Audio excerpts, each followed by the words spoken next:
Morning, my brothers and sisters. Let's talk about the authority of Jesus. This is going to be from Matthew chapter 28. So we've finished a section on the life of Jesus. First of all, it was the Sermon on the Mount.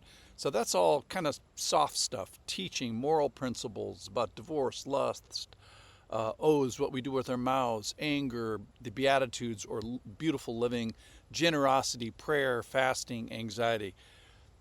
Then as soon as Matthew 7 was over, in Matthew chapter 8, we find out who Jesus is the boss over, what he is authoritative over. So far we've had over leprosy, over the healing of the centurion, his servant, who's going to be in his kingdom. Yeah, and we went to visit Peter's house, and all were healed, all the sick, and then the storm and the wind were under his authority. And then yesterday, we find these guys who were so fierce that no one could pass by. Well, the reason was they were demon-possessed. So they're out in the country, living amongst the tombs, and yet the demons have some sort of volition. They asked Jesus to be put into the pigs, and they had curiosity. What will you do with us? Listen to the story again. We did this yesterday, but this is from Matthew 8:28. And when he came to the other side, to the country of the Gadarenes, 2 demon-possessed men met him, coming out of the tombs, so fierce that no one could pass that way. And behold, they cried out, "What have you to do with us, O Son of God? Have you come here to torment us before the time?"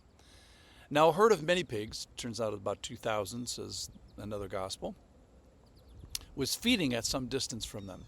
And the demons begged him, saying, "If you cast us out, send us away into the herd of pigs." And he said to them, this is the only word that Jesus says in this story, "Go." So they came out and went into the pigs, and behold, the whole herd rushed down the steep bank into the sea and drowned in the waters. The herdsmen fled, and going into the city, they told everything, especially what had happened to the demon-possessed men. And behold, all the city came out to meet Jesus, and when they saw him, they begged him to leave their region.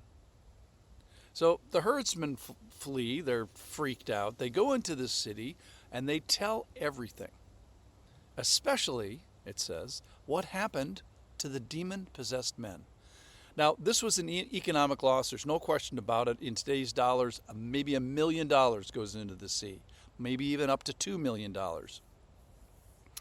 Jesus has authority over creation and authority over animals. It's not that he's unsympathetic to 2,000 pigs. Proverbs 12:10, we said yesterday, whoever is righteous has regard for the life of his beast.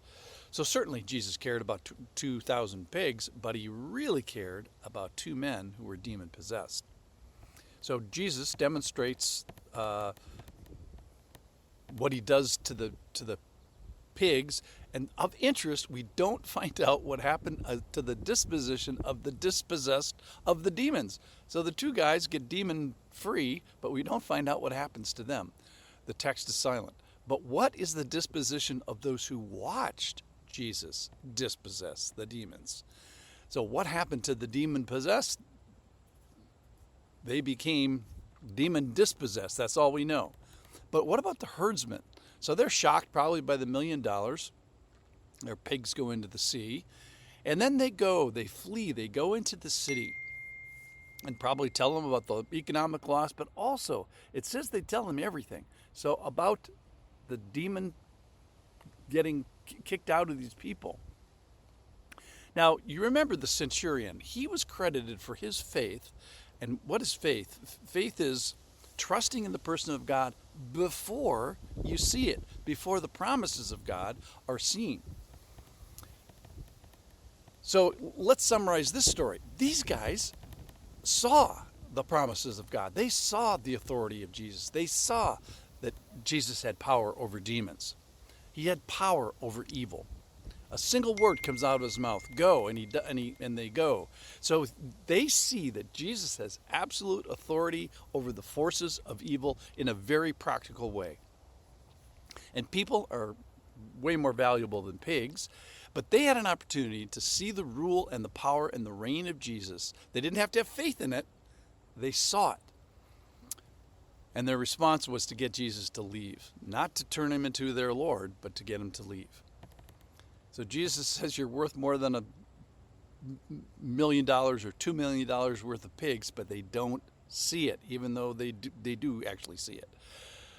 So all Scripture is a good example of something, even if it is being a bad example. So here they beg Jesus for what? More faith, for the nearness of the kingdom, for conviction over their sin. Anything like that? No. So what does Jesus not exert his compelling will over? We've seen him exert his will over nature, wind and waves, demons, and illness, just in chapter 8 of Matthew. But what does he not hammer? And that is the free will of the people in the town, the herdsmen and all the city. So if you were an injured spinal cord or a stray collection of bacteria or demons possessed or wind or waves that were out of bounds, Jesus exerts complete 100% control over those things. But Jesus lets us have faith or not have faith. So let's trust in the person of God before we see all his promises come true. Remember, he loves that. He admires it. He marveled at it. He said this guy was the greatest, talking about the centurion here. So the guys in our stories today, the herdsmen, and also the demon-possessed people, they saw the promises come true. They saw Jesus' authority over sickness, wind, waves, and now in this one, demons. So this authority endorses that Jesus is who he said he is. So, in conclusion, let's let Jesus have his way, invite him to rule and reign in that voluntary area. Where's that? In our hearts. Thanks for listening.